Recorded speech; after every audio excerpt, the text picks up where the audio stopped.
Quando você vai contratar uma pessoa, qual que é a lógica que você utiliza para contratar essa pessoa?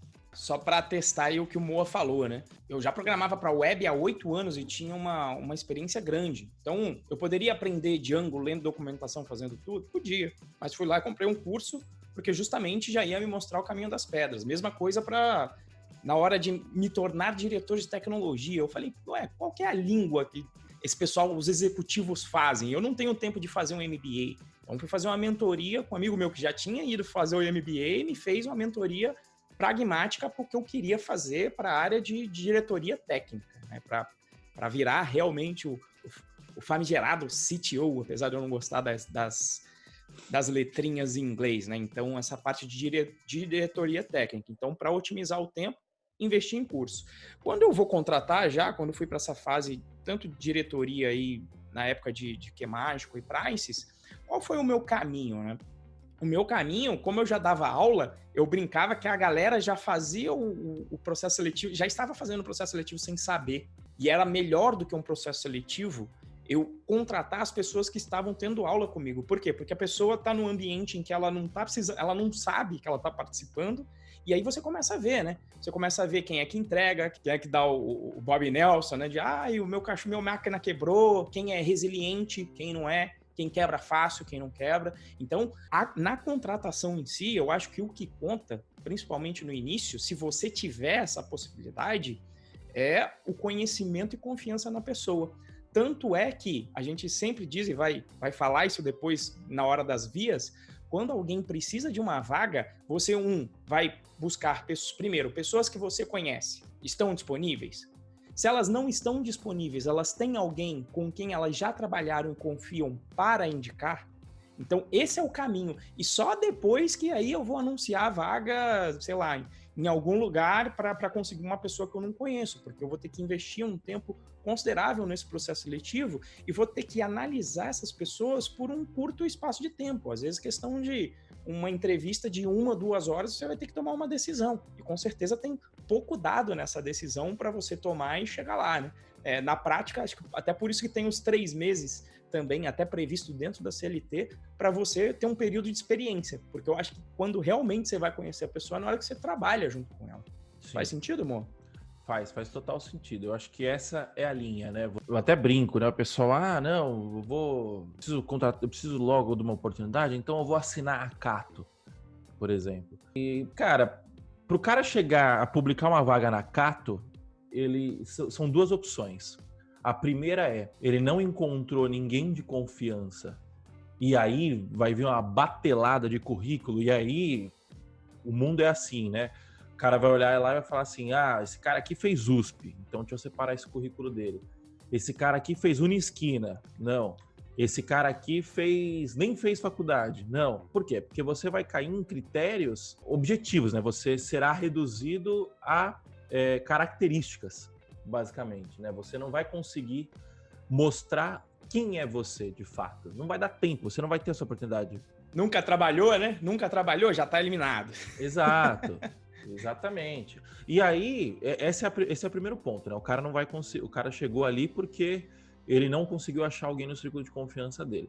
E o segundo ponto o cara está contratando de batelada. Então ele está precisando preencher 30 vagas, 40 vagas, recebeu investimento, lá startup recebeu investimento, está precisando contratar 20, 30 pessoas, e aí o cara vai para esse lugar porque você não consegue achar 20, 30 pessoas de qualidade no círculo social dele. Ambos os casos, você será reduzido a um atributo. E quando você é reduzido a um atributo, você perde a chance de mostrar quem é você, de fato, né?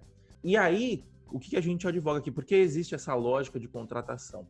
Porque você pode encurtar esse caminho, você pode pegar um atalho participando, se tornando parte da rede de relacionamento da pessoa que contrata. O que é isso? Deixa eu traduzir o que é isso, né? O Renzo é um cara, ele acabou de falar, quando eu estava dando aula, as pessoas, sem saber, estavam participando do processo seletivo. O que isso significa? Significa que o Renzo estava avaliando os alunos dele. E o Renzo era um contratante. Além de professor, ele era um contratante, porque ele era diretor de tecnologia da Qmágico, certo? É isso, né?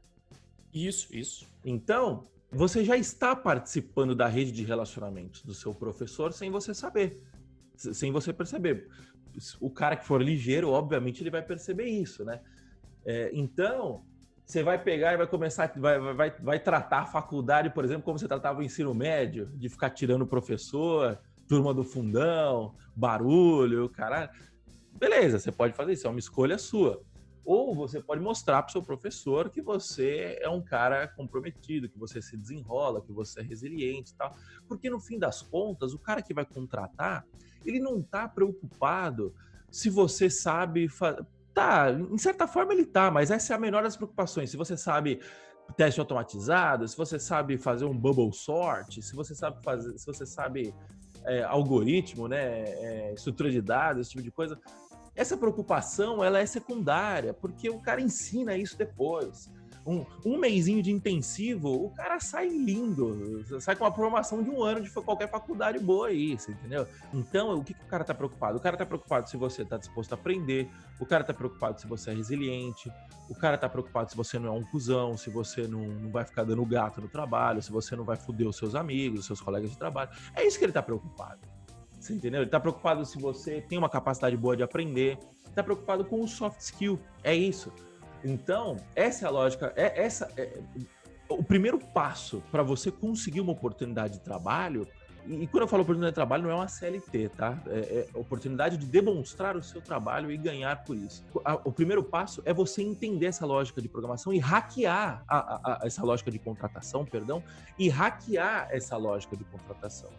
Que é o quê? Participando da rede de quem contrata. E aí, como que a gente consegue participar da rede de quem contrata, Renzo? Uma das formas, acho que a gente já tocou aqui, né? De participar de comunidades, sejam elas virtuais, como, por exemplo, a gente tem lista de e-mail da Python Brasil. A gente tem grupo do Telegram do Python Pro. Quer dizer, quer queira, quer não, ali você já está montando. Eu já sei ali, por exemplo, no grupo, mesmo no grupo ali gratuito, eu já sei que tem o Hernani, o Feliz que está aqui com a gente direto também participando de live. Então essa já é uma forma de participar. A gente já falou aí de participação de eventos, inclusive ao vivo também. Participar ao vivo, né? Porque na hora que vem essa vaga crua, cara, se você não tem experiência nenhuma, você vai ter que, de alguma outra forma, chamar a atenção, tá? Tem uma live que eu fiz com o Hugo Brilhante. Ele nem foi aluno do curso, mas eu chamei ele para falar porque ele já era um Dev Pro, obviamente, quando a gente fala Dev Pro, é o perfil, não precisa fazer o curso para ser um Dev Pro, mas tem gente que já vem com esse perfil formado. Então, 2 pessoas que me lembram bastante é tanto o Fabrício quanto o Hugo. Hugo Brilhante, vendedor, 35 anos, tendo que tomar conta da mãe, quis fazer essa transição para a área de tecnologia. Primeiro de tudo, seguiu o caminho, fez um curso de Java, 8 meses de curso de Java. 8 meses de curso de Java, meu amigo, você vai estar um pouco mais acima do Hello World, por lá, tá? Em 8 meses de curso de Java. Veio uma vaga dessa escrita, o que ele fez para chamar a atenção? Olha, primeiro ele ligou, ele deu um jeito de arrumar ligou, até ele conseguir falar com quem era o responsável da vendedor, vaga. Né? Isso, era vendedor. Ligou, conseguiu, quando ele chegou, falou, olha, eu tô aqui, sou o Hugo, fiz um curso aqui, quero ir trabalhar aí, e era vaga de estágio ainda. Ele falou, ó, quero pegar uma vaga de estágio. Então ele falou, bom, já que eu vou começar, eu vou pegar essa primeira vaga, eu vou pegar uma vaga para estágio /júnior. E ele falou, ó, eu vou aí 1 mês, você não precisa me pagar, e se depois desse 1 mês você achar que eu não entreguei, ou até eu mesmo, se eu achar que eu não entreguei o que eu deveria, eu vou embora e tá tudo certo. Eu mesmo me demito. Então, o que ele está fazendo aqui? Ele está construindo essa confiança que a gente falou, né? E está participando, e está fazendo parte da rede da pessoa, indo conversar pessoalmente com ela, né? Inclusive, ele fala que rolou um teste, o cara falou, então você aparece aqui amanhã, tipo às 6h30 da manhã. Ele falou, acho que o cara fez já para medir, ou seja, o que a pessoa estava medindo com isso? Será que ele quer mesmo? Será que tá falando sério? Será que eu confio nesse doido que falou aqui que vai trabalhar de graça? E aí ele falou, 6 horas eu tava lá já. 6 horas eu tava lá para ele ver que aqui tem café no bule, que eu ia fazer o que eu tava prometendo, né? Então, esse é um exemplo. Ou quando o próprio Fabrício também foi aí para acabou conseguindo via as vias que a gente vai falar que são as mais difíceis, que são esses que a gente já falou, na realidade, que são os sites de vaga. Mas o que ele fez? Colocou um robô para prestar para quanto? Para prestar para 300 vagas, para ele conseguir ser chamado.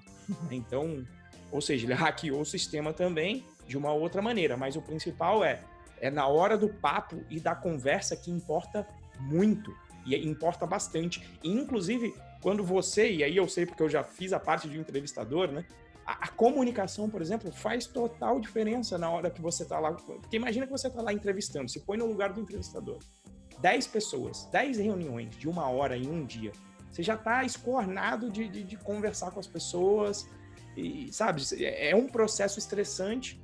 E aí tá todo mundo lá, o cara fala baixinho, gagueja, na hora da própria entrevista técnica, fala baixinho, não consegue falar, não consegue se comunicar para dizer qual é o problema que ele vai resolver, qual que é a experiência dele. Então faz até parte entreter a pessoa, né? Ser uma pessoa que a pessoa olha, pô, que legal essa pessoa.